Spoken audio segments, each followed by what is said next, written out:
Today, we will be discussing the spell Contingency. Contingency is a level 6 abjuration spell, primarily used by wizards. The casting time for this spell is 10 minutes. The range at which you can cast the spell is Self. The components required to cast the spell are verbal, which means you speak the spell, somatic, which means you use hand gestures to cast the spell, and material, a gem-encrusted statuette of yourself worth 1,500 gold pieces. The duration of this spell is 10 days. You choose a level 5 or lower spell that requires an action to cast and that targets you.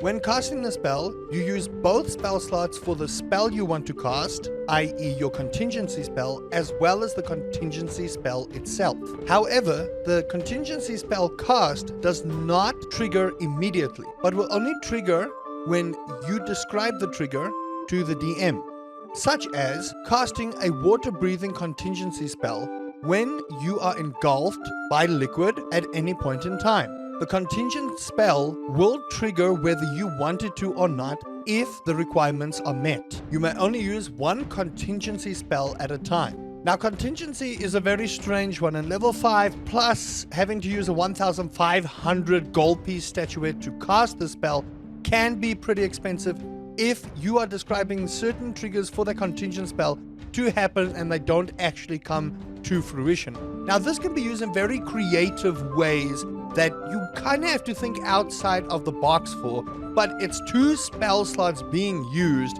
and depending on which spell slot you want to use, casting a spell at level 5, I mean, wizards get a lot of spells, let's be real here, but that is still pretty pricey to use this for something that is very niche.